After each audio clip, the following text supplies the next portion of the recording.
We are recording. Let's go.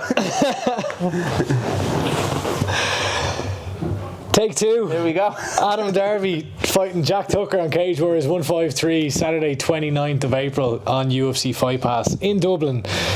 Thank you for sitting down with me today. This is the second time we've done this because this idiot didn't press record the first time. How are you getting on? You just finished What are we doing? There. A bit of wrestling there and a bit of boxing. Bit of boxing? Bit of boxing. Boxing? Ukrainian guy there, he's very good. Yeah. Very awkward. Let's get the boring questions out of the way. How are you feeling ahead of this, Excellent. this fight? Great. Same as the last day. Best camp of your life? Best camp of my life. No, I'm feeling really good. I'm looking forward to it now. Yeah. It's 2 weeks out. All the hard work's pretty much done. Another hard week of push and then we're good to go. Yeah, look, it's obviously a busy time in the gym at the moment. I want to go back to your first fight, your first pro fight. Yeah. An incredible performance. I watched it back there this morning actually. Yeah. You came back after being inactive for a period of time and just put on a really, really solid, dominating performance. How happy you were with that one? I put in the work for it, so I knew how it was going to go, like, but it was just good to get it out of the way and be back in. I think I was off maybe 2.5 years. I got braces and I couldn't fight with them because I had them on the back and the front. They were really bad. They kept cutting me gums and stuff, so couldn't fight with them for 2 years, and it was a big killer, like, of not being able to fight, but still training and sparring hard, so it wasn't too bad when we came back. Yeah, obviously that was in Belfast with a huge crowd. Was that like, that must have been pretty cool?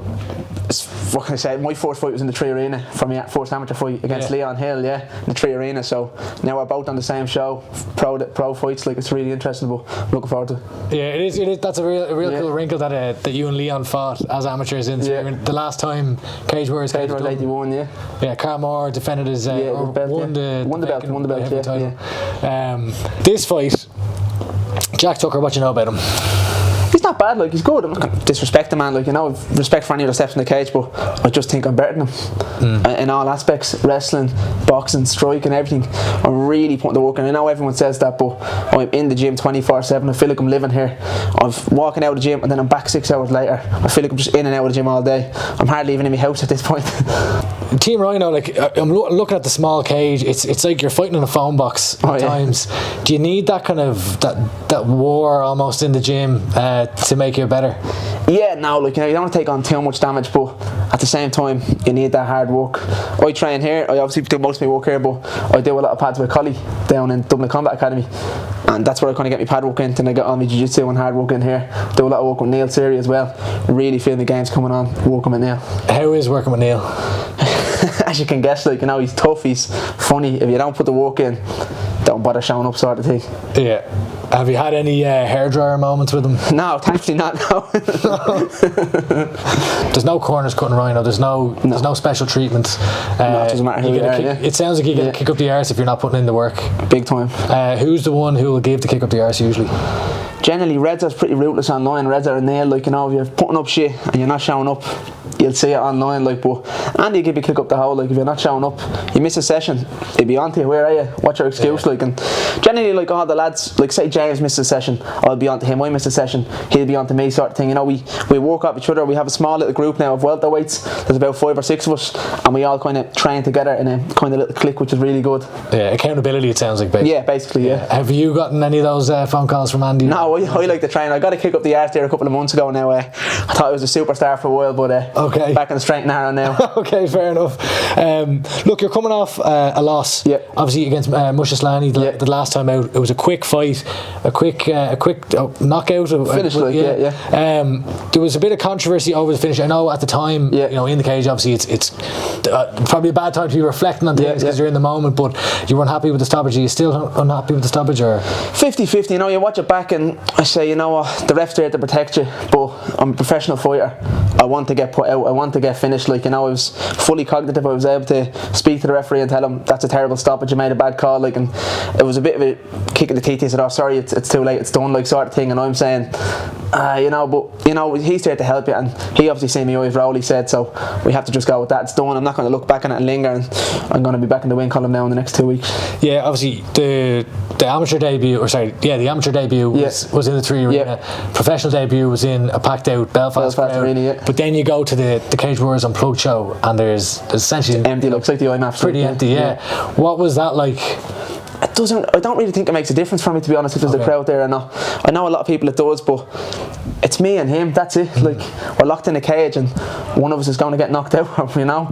And I just don't think the crowd, it does help, I think, but not to the extent where you're winning or losing the fight on it, I don't think.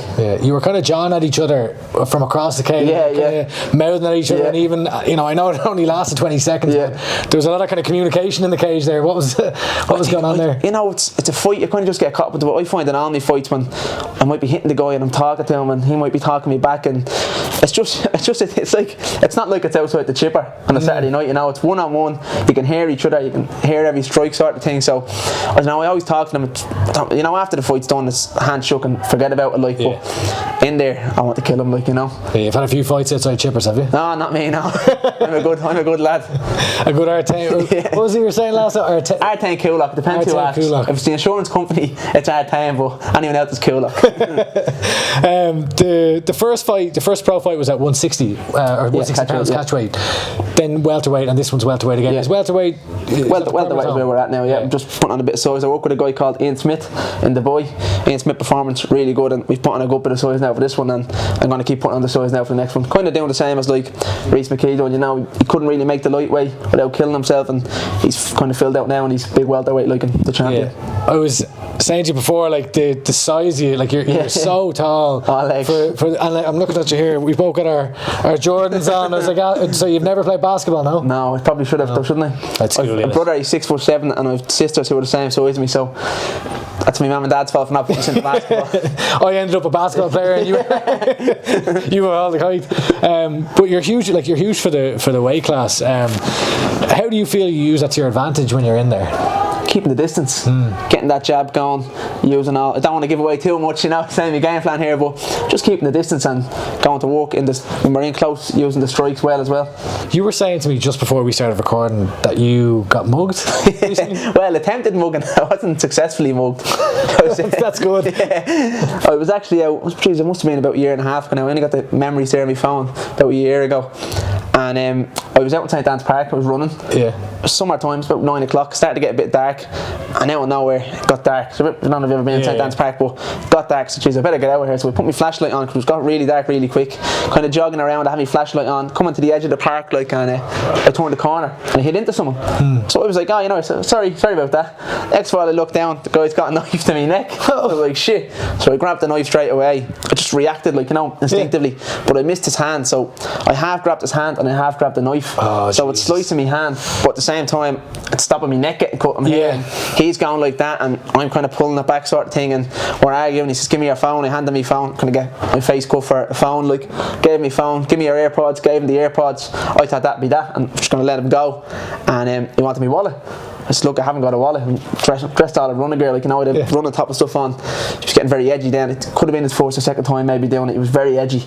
Only about 19, 20. He starts pulling the knife here, and the knife cut through my jacket, my jumper, and into my chest and sliced it. So I just said, fuck that. So we're trying to just punch his hand out, hit him 2 big right hands. He kind of went back. It turned out, I think we found out this after, it was a carpet blade, you know, for cutting a carpet knife. So the blade snapped off my hand.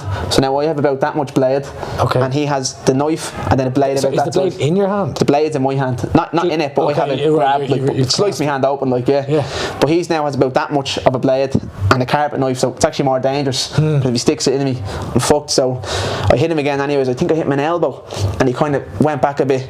I kind of teeped his face and then he kind of went back, like he was shocked. He couldn't believe what was happening. I hit him a big right knee in the head and then he bounced his head off the ground, and I think he split himself or something maybe, because I ended up kicking him in the face or something. Then there was big commotion, like, and there was 2 people actually watching it who were out walking the dogs, so they came running over, and so my shoes were covered in blood and my hand was bloody and hair was bloody, so I thought I had to get my neck cut. So we walked out of the park, they rang the guards, and the guards came down. It turned out in the end he was been robbing people all month, and he'd cut a little kid's face to get his jacket off, his Montclair jacket.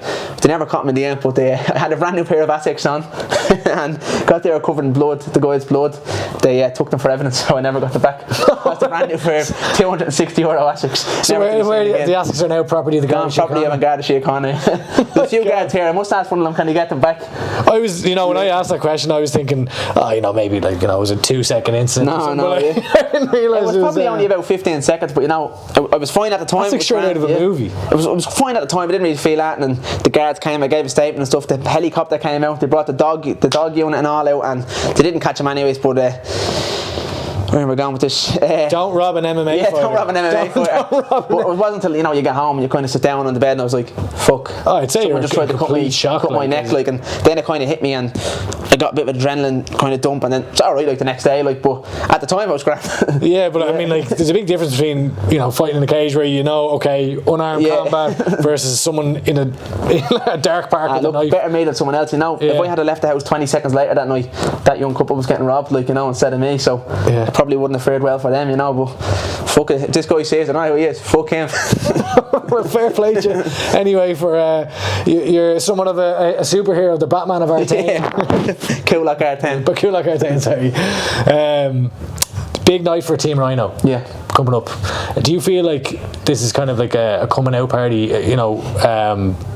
SBG Ireland has a big night twice a year when Bellator rolls around. Yeah. For me, Cage Warriors represents the likes of Team Rhino, FAI, Team KF. Those are the gyms you typically see on these cards. You've got yourself, James, and Solomon. Yeah. All with fights. Do you think it's a big coming out party for Team Rhino? Is this an important night? Absolutely. I think the old kind of Team Rhinos back. Not that we went anywhere, but you had Neil, Paul Redmond, all the likes of them fighting. I think it's now the second wave. You've got me, James, Senan, Graham Sheehan, Brian Draper, all the lads coming through now. I think it's going to be a really exciting night. I think it's going to be a clean sweep for me, Solomon and James. I think for the whole Irish card, I think it's going to be pretty clean sweep for any of the Irish lads fighting. I've kind of looked at the card and it's looking like a big night for Irish MMA. Yeah, when you look at the James's fight versus Owen Elliott, how do you see that one going? How do you see it playing out? I know you're I think a 3-round war. They're both really good. I think it's going to be a 3-round war, and I think James steals it either on decision or a submission or a finish in the third round. I think it's a great fight. It's probably fight of the night for me. And then Solomon fighting Dorian the guy out from Belfast, Klitschko. You obviously fought him. You beat him in your pro debut. Have you been giving him any advice? Well, a few little tips here and there, but I am 7 foot tall. Solomon's not, so he's going in with a different game plan, but I think Solomon will get it done early enough, probably 4th round or 2nd round. Yeah, so Solomon, if you can grow grow a few, and grow your arms a bit longer and have a much bigger reach. But yeah, no, it's a great opportunity for Solomon. Look, coming off that loss, it's obviously a stoppage loss. Is there a mental side that you need to kind of look at there, or in the aftermath of that, how do you deal with a defeat like that? So obviously you can go either way with it. You can fall into a bad space and disappear for 6 months and not do any training, or if you have a good team around you, you can be back in the gym the next week, which I was. I have a good team around me, and you couldn't have to sit down and evaluate it. Okay, what went wrong? Training camp, nutrition, whatever. But I felt everything went great for it. The whole camp was perfect, exactly like this one. And I just got caught. I had my hand here. I should have been here.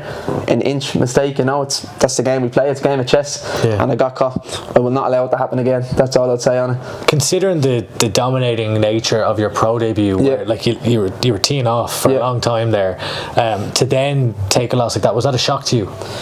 It's a big shock because you've left no stone unturned, sort of thing, with training wise, and then for that to happen, you get finished in 20-30 seconds. You're thinking, what went wrong? I've watched it back. It killed me to watch it back, but I've watched it back and I could see I rushed in a little bit. Should have kept the distance, and I've changed a few things around now this camp, but I'm really looking forward to this fight just to showcase my skills and show I'm back. Yeah, well, look, you're back on Saturday 29th of April. Looking forward to it. Taking on Jack Tucker from Shore Academy. So it's 2 Team Rhino versus Shore martial arts fights. What do you? I know you kind of went into it a little bit earlier on, but what are you expecting? How do you see the fight playing out? Well, I'm not going to rush it. I don't want to give that in the way too much, but I'm not going to rush anything. I want to get some time. What's your ideal scenario for? I go out and knock him out in 10 seconds. That's not going to happen, is it? No, I'd like to go in there and just get some time in the cage. Pardon me. But I'm not going to make any suggestions of how I think it's going to finish. I get in there and just get the job done, whatever it takes. Yeah, and then are you looking to stay active after this? How many fights would you like in 2023? I'd like another 2 or 3. I'd like to finish the year strong. Are you? I was listening to Sean Sheehan and Brad Wharton, Cage Warriors commentator, were chatting about this, about how the Cage Warriors schedule is completely laid out for the rest of the year. Do you look at, say, right, I know there's a card coming up in August or September or wherever, are you kind of picking out, ideal scenario, I'd like to fight on these cards? I was actually looking at today, I'm saying, right, San Diego card, you're not probably going to be on that, you're going to be on this, and I was kind of just planning out in my head, and I know what kind of shows I want to be on. It must be nice to have, where you have the certainty, or not certainty, but you can plan. It's great. You can plan your whole year out. The girlfriend's on me to go on a little holiday and stuff like that. We can plan that as well. Normally I just say to her, I'm not going, but where's the holiday? Plan something in, back to Dubai for a couple of weeks, I think. Dubai. You were out in Dubai for a bit there? Doing a bit of training, my brother lives over there, so the place to stay when I go over. Yeah, that's a nice nice holiday spot. Like you've been, how long have you been Team Rhino now? 6 years, 5 years, 6 years. When you were you going to when you were younger, were you going to the old shows where the likes of Siri and Redzer and all were fighting on? I would have missed Redzer, but I would have caught Siri on the UFC and stuff. Yeah. But I missed Redzer, just kind of joined the gym as he was having his last fights, and I wasn't that interested in it, so I didn't really watch them. Pardon me, enemy throat. No, you're all good. Redzer as a coach, anytime I say to him, I kind of joke with him, calling him a coach, because he always says I'm not a coach. But he's a coach, right? He's a coach.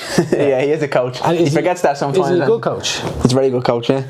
I don't want to give him too much praise. Okay, fair enough. I spoke in an interview about 4 years ago, amateur, about Redzer this and that, and I still hear it to this day, Redzer's my idol and stuff, so I can't say that. Right, well then, do you know, I was going to say, what's it like to be training under the likes of Redzer and Andy and obviously Neil, because I know there's a lot of banter that goes on, but they're very valuable resources. Absolutely, They've been there and done it. Redzer's fought in every promotion under the sun, and Siri, obviously a former Cage Warriors champion, UFC flyweight, had a great career.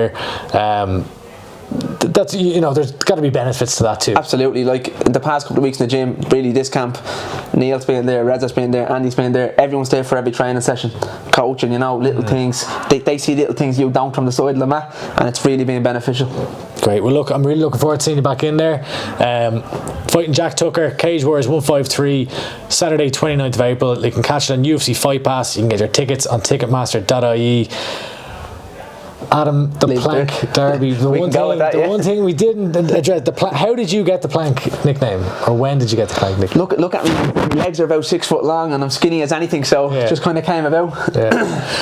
Well, tune in UFC Fight Pass, and I appreciate the time again for the second time. Thanks for having me, Andy.